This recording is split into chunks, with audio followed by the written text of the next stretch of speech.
Hello and welcome back. We are back in the Elise outfit in 50 questions Mormons can't answer. Answered.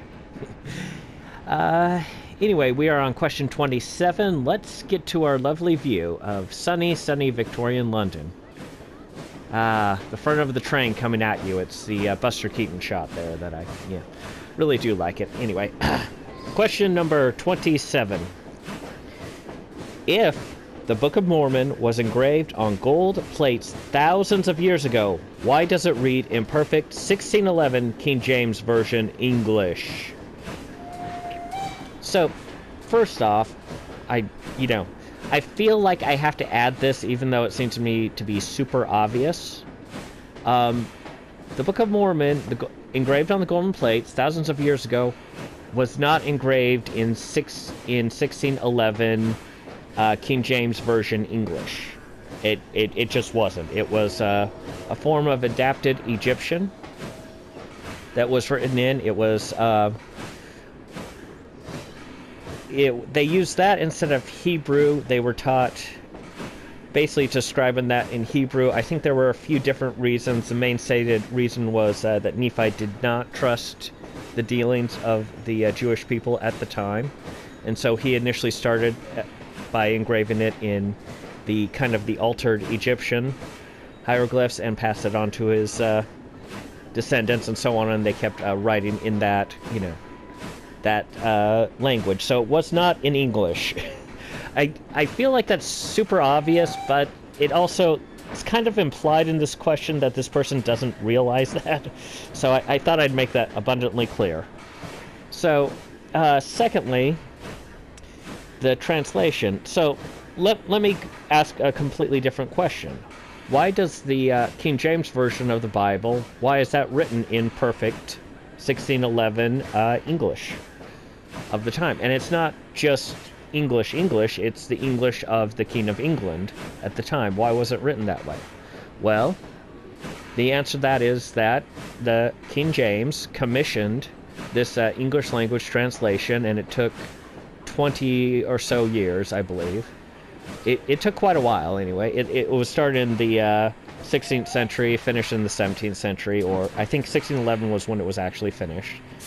So, yes, it took a while to do it. It was commissioned by the king and written in the king's language, in the king's version of English. So, that was done. That was the translation. It was translated into that language. Now, we skip ahead, a bit more than 300 years. Well, a bit more than 200 years, I should say, in the early 19th century. So, 1930-ish. Or 1830, sorry. Early 19th century, 1830.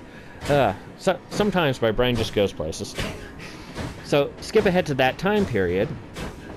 And the King James Version of the Bible is the version that most people in America had at the time. Most of the English-speaking world, I believe, who were Christian, had that version of the Bible at that time, and it was considered by the people of the time that's how scriptures are written. So of course, when Joe Smith translated another set of scriptures, he's going to use the same language and the same format that King James used, because that's how he expected scriptures to be written.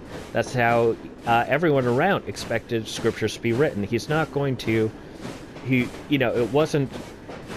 wouldn't have modernized the language and made it a more of an Americanized translation for that reason alone. That's not how scriptures were perceived and read at that time. Now, if the plates were being translated in modern day, they might have been translated with a more Americanized tone and feel to it, as there are several different versions of the Bible that pretty much do that nowadays. But back then, the King James Version in English was how people expected scriptures to be written in English, and so, of course, the translation is going to reflect that. It just, at least to me, this just strikes me as one of those questions that wasn't really thought through all the way. I mean, it sounds really biting until you start to think about it and realize, well, yeah, that's how everyone expected scriptures to be written, so of course the translation is going to be that. So, anyway, That's question number. Watching the front of the train in lovely Victorian London. Lovely fall day, it looks like, from the trees. And I will see you in the next video. Like and subscribe if you liked it. Bye.